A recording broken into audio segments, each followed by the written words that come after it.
के तमाम मुसलमानों को ये चैलेंज करता हूं कि आप मुझे हिंदुओं से ज्यादा टॉलरेंट कोई कौम दिखा दें।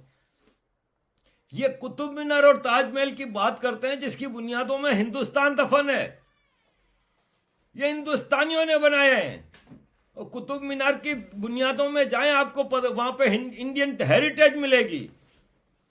मुसलमानों ने किया है वही किया है जो हाइया यूसुफ में किया है, हाया सूफिया में, ये जो तुर्की में किया है। वो चर्च 537 ईस्वी में बनता है जब इस्लाम आया ही नहीं। उसको चर्च को मस्जिद में तब्दील कर रहे हैं और इसको इस्लाम की खिदमत बता रहे हैं। और बेशरम ये तैयब अरबगान कहता है कि ये हमारा इंटरनल मसला है, इस पे ना बोलो। लेकिन अयोध्या में मंदिर गलत बन रहा है मस्जिद तोड़ के। सारे ही मुसलमान लीडर मुनाफिक हैं, इस्लाम को सिर्फ यूज करते हैं। जैसा ये देखें, फ्यूचर का एक प्राइम मिनिस्टर पाकिस्तान का पिछले हफ्ते हाईवे पे जा रहा था तो फोटो सेशन के लिए रुक गया। इस्लाम को इन्होंने हमेशा यूज किया है। अब मुझे more tolerant people than Indian people निकाल के तो दिखा दें। मुझे सिर्फ इतना बताएं कि इवन आज का हिंदुस्तान का हिंदू, चाहे वो अखिलेश जी हो, चाहे वो मुलायम सिंह जी हो, चाहे वो लालू प्रसाद जी हो, चाहे वो ये अपने केजरीवाल साहब हो, राहुल गांधी हो, कोई भी हो, ये जितने हिंदू लीडर हैं वो मुसलमान बस्तियों में जाएंगे, मस्जिदों में सजदे भी करेंगे, टोपी भी पहनेंगे, तस्बीहां भी पढ़ेंगे, दुआ भी अल्लाह से मांगेंगे। अच्छी बात है, एक नेता को सबका मान करना चाहिए, लेकिन there should be some limits. आपके कभी आपने सुना है कि अवैसी साहब ने वो सफरोन कपड़ा पहन के, माथे पे तिलक लगा के, हाथ में पूजा की थाली लेके किसी मंदिर में गए हो पूजा करने के लिए? ये मौलाना आजाद, जिनको आप बहुत बड़ा अपना हिंदुस्तानी मानते हैं, मुझे बता दें उन्होंने कभी क्या हो? हाँ, उनको खुश करने के लिए हिंदुस्तान के प्राइम मिनिस्टर सारी जिंदगी शेरवानी में रहे। एक हिंदू पंडित शेरवानी में सारी जिंदगी मुसलमानों को खुश करने के लिए रहता है। कभी किसी मुसलमान नामचीन लीडर का नाम तो मुझे बता दें जिसने गणेश जी की पूजा की हो। फिर ये किस किस्म का सेक्युलरिज्म है? इसको मैं सेक्युलरिज्म कहता हूं तो कहते हैं कि ये आरिफ भाई को इंग्लिश नहीं आती। It is a secularism. Secularism ये होता है वन साइडेड सेक्युलरिज्म। वो खुश करते रहो एक कम्युनिटी को, उस कम्युनिटी को भी अब आगे ऑन करना होगा इस इंडिया को। लेकिन अपने जहन से एक चीज निकालनी होगी कि वो ऑन करते हैं मुस्लिम इंडिया को। वो खन्नास अपने जहन से अब निकालना होगा। India is a diverse country and it is for everyone, और इसको तब्दील कोई नहीं कर सकता। और इसमें जो आबादी जितनी है उसके सेंटिमेंट्स की रेस्पेक्ट करें। ये क्या कि हिंदुओं को हमेशा बल्ली का बकरा बना के हर चीज में हिंदू कुर्बानी दे। हिंदू अपने तबाहशुदा हेरिटेज नालंदा को देखने के लिए जा रहा है तो बख्तियारपुर अपने तबाह कर रहे हुए आदमी का बोर्ड पढ़ के गुजर रहा है। इससे बड़ा टॉर्चर क्या होगा आपके ऊपर? औरंगजेब आलमगीर ने इस महाराष्ट्र पे इतने जुल्म किए। शिवाजी महाराज और मराठा अंपायर के साथ कितनी जंगें रही, लेकिन आपने महाराष्ट्र में औरंगाबाद रखा हुआ है। शायद महाराष्ट्र में ही है। कब तक वो गुलामी की सोच कब निकलेगी?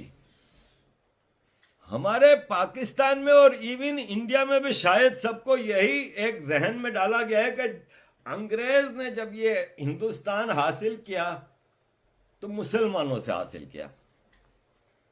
जैसे कि ये सब फरमाते हैं, ये सिंधी स्कॉलर हैं जो आपको कई बातें सच्ची कह रहे हैं इसमें, लेकिन इनका जो वो मुस्लिम शाउनिस्ट माइंडसेट है ना, वो आखिर में निकल के आ रहा है। वो सुपीरियरिटी कॉम्प्लेक्स इनके अंदर डाला गया है। ये शर्मिंदा है अपनी ओरिजिन से, अपनी आइडेंटिटी से। जरा सुनिए इनको। मसलन भाई पाकिस्तान बना, इट्स हिस्ट्री आप डिस्कस नहीं कर सकते। ये इसी एक मुल्क हमारे पाकिस्तान में है कि you can not discuss history. Creation of Pakistan is a history. It is a history. अगर किसी के पास और कोई ओपिनियन हो तो tell me. Creation of Pakistan is a history. उस हिस्ट्री को क्यों नहीं हम डिस्कस करें? नहीं, मत डिस्कस करो पाकिस्तान की क्रिएशन को। बड़ी कुर्बानियां दी गई थी पाकिस्तान के लिए। भाई कहां है वो डॉक्यूमेंट जिसमें कुर्बानियों की बातें लिखी हुई हैं? फसादात हुए थे, इतने खौफनाक फसादात हुए थे 47 में पाकिस्तान बनते हुए। जिन लोगों ने देखे, उस आग के दरिया से जो लोग गुजरे, वो बता सकते हैं आपको कि वो किस तरह के थे। उसकी तपिश हमने कराची में महसूस की थी कि क्या हो रहा था वहां हिंदुस्तान में, बीच में यूपी और सीपी में और बिहार और बंगाल की तरफ क्या हो रहा था। इतनी खौफनाक किस्म के उसमें फसादात हुए थे। क्योंकि मुसलमानों की तादाद हिंदुस्तान में कम थी तो मुसलमान कम मरे थे, हिंदू ज्यादा तादाद में थे, हिंदू ज्यादा मरे थे। खुशवंत सिंह का नावल है ट्रेन टू पाकिस्तान, लाहौर से जब सिख नहीं जा रहे थे तो सिखों की तो काट के फिर तो हिस्ट्री का पार्ट हो गया, ये taken from history. Khushwant Singh ने रेलगाड़ी भर के उन्होंने लाशों की अमृतसर भेजी थी, तो अमृतसर के सिखों ने कहा था कि भाई अब तुम गिनते जाओ, हम आपको रेलगाड़ियां भर भर के भेज रहे हैं। सिखों का क्या था कहना? उसने कहा कि भाई it's a problem, Pakistan is a problem between Hindus and Muslims, we six do not come in. हमारा बीच में आपके साथ कोई ताल्लुक नहीं है। जैसा मुसलमानों के लिए मक्का मदीना है, हिंदुओं के लिए काशी है, बनारस है, इसी तरह हमारे लिए हसन अब्दाल है, ननकाना साहब है, ये हमारा है, हम क्यों जाएं? लेकिन उनको काट के उनकी रेलगाड़ियां उस तरफ भेजी गई। ये फसादात हुए थे, कुर्बानी किसी ने नहीं दी थी। उसका नतीजा ये निकला कि सिंध में जो ओरिजिनल सिंधीज हैं वो दबक गए कि भाई यार हमने तो पाकिस्तान बनाया ही नहीं, तो पाकिस्तान तो उधर बना था, उधर से बन के इधर आया, वरना अगर ये नहीं होता तो पाकिस्तान तो नहीं बनता। तो मेरे बच्चे स्कूल में 2nd ग्रेड बच्चे होकर वो पढ़े हैं, क्योंकि दूसरों ने उनको कहा कि हमारे बाप दादाओं ने कुर्बानियां दी और ये पाकिस्तान बना, नहीं तो तुम हिंदुओं के गुलाम रहते। एक तो ये पता नहीं किसने उनको कहा है कि यहाँ हिंदुओं के गुलाम थे मुसलमान। और दूसरी जो सबसे खौफनाक जो नफरत वाली बात जो मेरे बच्चों को के ज़हनों में डाली जा रही है, हेट हिंदू, हिंदू से नफरत करो। हिंदू हमारा दुश्मन था इसलिए पाकिस्तान हमें बनाना पड़ा। हिंदू ने हम पर बड़े जुल्म किए थे। भाई इट्स अ हिस्ट्री। हिंदू ने हम पर कब जुल्म किए थे? Students of history please correct मी। हिंदू ने हम पर कब जुल्म किए? 500 बरस हमने हिंदुस्तान पे हुकूमत की, हम मुसलमानों ने, वही माय फोर फादर्स, 500 बरस हमने हिंदुस्तान पे हुकूमत की। हम तो हिंदुओं के अंडर तो रहे नहीं कभी। हमने 500 बरस उनके ऊपर हुकूमत की, फिर भी हम अपने बच्चों को बता रहे कि हिंदुओं ने हम पे बड़े जुल्म किए। हमने 500 बरस हिंदुस्तान पे हुकूमत की, हमसे अंग्रेजों ने हुकूमत छीनी। होना तो ये चाहिए था असूलन, जब अंग्रेज जा रहा था तो ऑल इंडिया मुस्लिम लीग में इतना दमखम होता, अंग्रेज को कहते कि आपने हमसे हुकूमत ली थी, हमें देकर जाओ। किसी में दम नहीं था, ऑल इंडिया मुस्लिम लीग के किसी लीडर में दम नहीं था। उसको कहा कि नहीं, एक टुकड़ा हमें अलग दे के जाए मुसलमानों के लिए, बस हम we want a separate homeland for the Muslims of subcontinent. धोखा दिया मुसलमानों को, क्योंकि जब यहां पाकिस्तान बना और पाकिस्तान की जो पॉपुलेशन थी उससे ज्यादा मुसलमान हिंदुस्तान में रह गए, and from that day they are the 2nd grade citizens of India. हमारी वजह से हमें तो अपना घर मिल गया, वी आर वेरी हैप्पी, बजाय हमें जो हम कहे वो कर सकते हैं। What about those people who are living in India? आप हो क्या आए होंगे इंडिया में जो मुसलमानों की हालत है वहां पे। और वैसे भी psychologically they are thinking they are the 2nd rate citizens of India, because for them a separate home was created in 47। What are we doing here? और बच्चों के ये जहन में कि हिंदुओं ने बड़े जुल्म किए थे, गलत है। किस जगह किए थे हमें बताओ तो सही। हमले हमने किए हिंदुस्तान पे, फतह हमने किया हिंदुस्तान को, 500 बरस हिंदुस्तान पे हुकूमत की, अंग्रेज ने हमसे हुकूमत छीनी। हिंदुओं को where from the Hindus have come in. Hate India, hate India.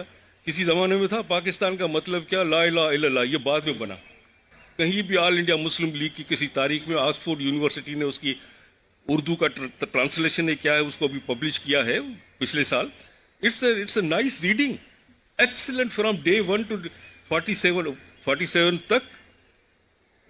1905 जब मुस्लिम लीग बनी है, 47 तक कहीं भी किसी जगह भी ये लिखा हुआ नहीं है पाकिस्तान का मतलब क्या, ला इलाहा इल्लल्लाह, कहीं भी लिखा नहीं।